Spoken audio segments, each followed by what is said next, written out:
Hi everyone, we are from Tutorial 6 Group 4. We want to present about the Chapter 9, which is Business and the Cost of Production. Question 1. What are IKEA total revenue? Yellow color is total revenue, purple color is explicit cost, and the green color is implicit cost. Total revenue is price times quantity. So we will get 400 times 1000, we will get 400,000. Explicit costs are normal business costs that appear in the general ledgers and directly affects a company's profitability, such as labor waste, raw material, and so forth. Explicit cost is 280 times 1000, 280,000. Accounting profit is total revenues minus total explicit cost. So we will get 400,000 minus 280,000, we will get 120,000. This is the important implicit cost that KIA has not included. So an implicit cost is any cost that has already occurred but not necessarily shown or reported as a separate expense. So the implicit cost is interest corporate bonds, 50,000 times 10%, so we will get 5,000. Salary, which is 50,000, and normal profit is 5,000. So the total implicit cost is 5,000 plus 5,000 plus 50,000, so we will get 60,000. What is KIA per economic profits? So the formula of the economic profit is accounting profits minus implicit cost, or total revenue minus implicit cost minus explicit cost. So the per economic profits gains by KIA is accounting profits minus implicit cost, so which is 120,000 minus 60,000, so we will get 60,000. So question 2. How can total cost learning and studying be related to the law of diminishing marginal return?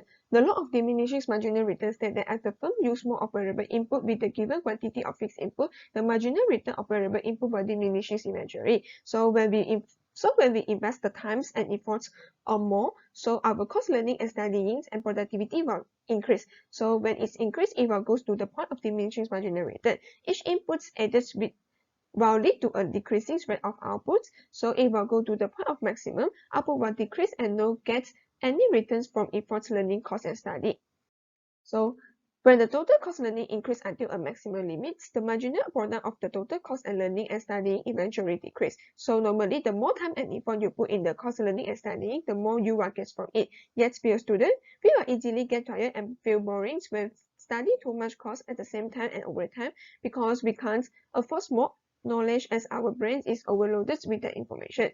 It will reach the point of diminishing marginal return when the productivity and performance start to decrease the outcome, but the total product will still increase in a decreasing rate.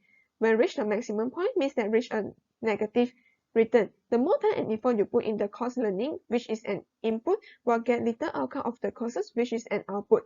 Each person have different capability and productivity in studying, so have different outcome which they get. Question 3. Suppose your friend is currently a Bachelor of Biomedical Engineering student at the Faculty of Engineering. So now she want to change to the BBA course. So explain to her why the past credit should not figure into her marginal benefit and marginal cost calculation.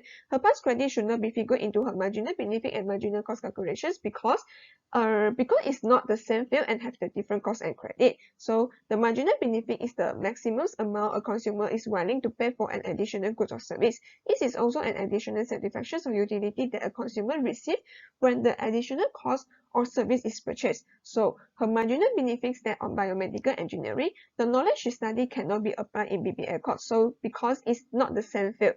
So the past credits will not affect in the marginal cost of tuition fees, and the credits she earns only related for engineering, not for BBA.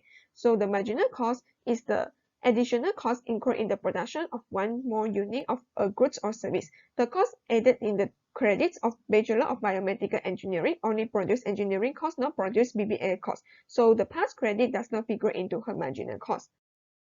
Besides, the past credit is a sunk cost. Sunk cost is referred to the money that has already been spent and which cannot be covered. So normally in the business, they spend money to make money. It's reflected in the phenomenon of the sunk cost. So sunk cost is different.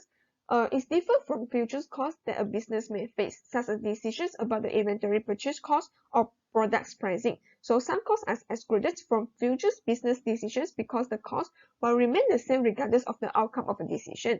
So when she switched her majors to BBA course, her past credit for Bachelors of Biomedical Engineering will become a sunk cost. So when she chose the BBA course, her past credits about the Bachelor of Biomedical Engineering will not will be ignored. So that's all for me. I will pass to the next person. Hi everyone, I'm Lashwini and I'll be presenting questions 4 to 6. So starting from question 4, what effect would each of the following have on the short run average and marginal cost of a Honda service center in Bangi, Selangor? A. Technicians receive a 20% wage increase. So the answer will be the technicians' wages are considered as variable costs. The increase in wages will cause the average variable cost AVC to increase. Thus, the average total cost ATC increases and the marginal cost MC increases too. The average fixed cost AFC would remain the same because fixed costs have not changed in this case.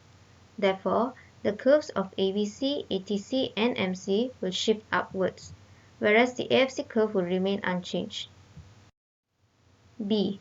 Majlis Perbandaran Kajang MPKJ's quit rent decrease. So the answer will be the Majlis Perbandaran Kajang MPKJ's quit rent is considered as a fixed cost as it's considered as rent expense. So the decrease in rent will cause the average fixed cost AFC to decrease. Thus, the average total cost ATC decreases too. The marginal cost MC and the average variable cost AVC remains unchanged because they vary according to the price of variable resources rather than fixed resources. Therefore, the curves of AFC and ATC will shift downwards, whereas the curves of MC and AVC remain constant since the MPKG's quit rent is considered as a fixed cost. C. Honda Malaysia issues a direction to the centre to do a Hari Raya promotional campaign. So the answer will be the Hari Raya promotional campaign is considered as a variable cost since it's a promotion expense. So this promotion expense will cause the average variable cost AVC to increase. Thus, the average total cost ATC increases and the marginal cost MC increases too. The average fixed cost AFC will remain the same because fixed costs have not changed in this case. Therefore, the curves of AVC, ATC and MC will shift upwards, whereas the AFC curve would remain in place. Question 5. In the table below are data from a book company that prints and binds special order books. The data show various quantities produced by the firm in an hour and the unit cost of each quantity. A. Using a graph, label the axis and plot the long-run average cost curve for this firm using the data in columns 1 and 2 of the table above. So using the values from column 1 and 2, I plotted the long-run average cost curve, which I labeled as cost curve A.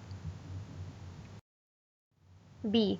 The firm then decides to subcontract the binding work to another company specializing in the binding of books. Consequently, the unit costs of the firm are decreased by RM20 at each output level. Fill in column 3 of the table and then graph the new long-run average cost curve B for the firm on the graph. So I constructed column 3 by subtracting RM20 at each output level from column 2. I then used the values from column 1, 2 and 3 to plot both the old and the new long-run average cost curves, which are cost curve A and cost curve B. C. What will be the minimum cost with unit cost A with unit cost B? So based on the graph, the minimum cost with unit cost A will be RM30, whereas the minimum cost with unit cost B will be RM10. D. If the firm produces 400 books, what will be the cost with curve A with curve B? So at 400 units of books, cost with curve A will be RM40 and cost with curve B will be RM20. Question 6. So due to shortage of time, I couldn't read the entire explanation, but instead I'll focus straight to the question, which is discuss how the 3D printer is set to make healthcare equipment more affordable in the future. So the answer will be 3D printing can be used to build extremely complex surgical instruments at a cheaper cost than creating those same instruments via conventional manufacturing techniques. 3D printed materials in the future will not only provide patients with cost-effective organs, implants, and medical devices, but will also provide doctors with innovative ways to test and train medical students in improving procedures and research. Creating this specialized surgical equipment helps doctors treat the unique needs of their patients more effectively and efficiently, making the healthcare equipment to be more affordable in the future. That's all from us. Thank you so much for listening.